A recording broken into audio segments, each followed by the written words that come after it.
Malheureusement, les passions d'hommes étant plus violentes et leurs vices plus tenaces que les sentiments de bonté et d'altruisme, la volonté humaine est plus active pour le mal que pour le bien. Les entités astrales créées par haine, envie, avarice, ambition et concupiscence sont appelées larves.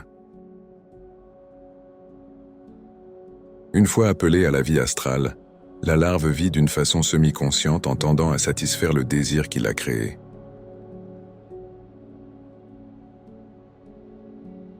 Une larve de haine dirigée contre une personne tâche déjà de son propre chef de causer à cette personne un dommage.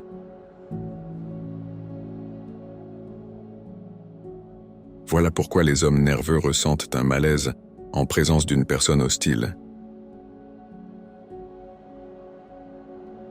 Puisque la larve puise sa vie dans la violence du désir qui lui a donné naissance, elle s'attache à son créateur et s'efforce d'exciter et de maintenir ce désir.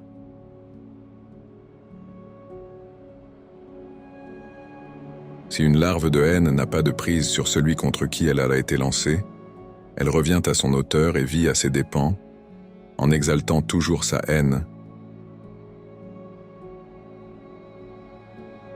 La meilleure cuirasse contre les larves de haine, c'est la bonté et l'élévation d'âme. La larve conçue dans les couches inférieures et grossières de l'astral ne peut ni affecter la matière astrale plus spirituelle, ni même en percevoir les vibrations, de sorte que son adversaire présumé lui reste invisible. Le meilleur système de défense, c'est de pardonner sincèrement à son ennemi. Alors celui-ci n'a qu'à se repentir et à s'abriter sous le pardon accordé.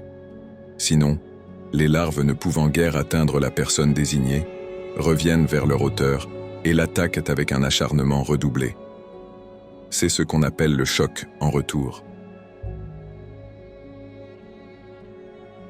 Vu la plasticité de l'astral, les larves peuvent se rétrécir ou s'agrandir et prendre diverses formes, mais leur apparence toujours hideuse. Les hommes les voient parfois en cauchemar. Généralement, les larves vivent dans l'aura de l'homme, mais les plus fortes pénètrent plus à l'intérieur de son corps astral et le modifient considérablement, ce qui se reflète aussi sur les traits du visage. Voilà pourquoi l'homme porte sur sa figure l'empreinte de ses passions et de ses habitudes vicieuses. Les larves domiciliées dans l'astronome de l'homme sont appelées des écorces. En tâchant de maintenir son existence, la larve pousse l'homme à former des habitudes désastreuses. Par exemple, un morphinisme ou un ivrogne sont en proie à une larve qui ne les laisse jamais tranquilles. Les larves de sensualité sont particulièrement dangereuses. Étant engendrées par le désir sexuel de l'homme, elles l'excitent constamment en évoquant devant lui des images voluptueuses.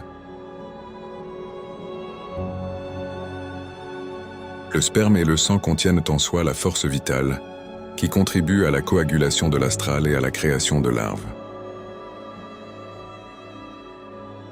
Voilà pourquoi Moïse prescrit aux Juifs des ablutions aux hommes après chaque éjaculation de sperme et aux femmes après les menstrues. Pour la même, l'onanisme est plus dangereux que les excès sexuels normaux. En effet, après le coït, le désir de l'homme s'éteint et la larve de sensualité se meurt, tandis que le sperme éjaculé aux actes d'onanisme engendre de nouvelles larves qui épuisent l'homme en pompant sa force vitale.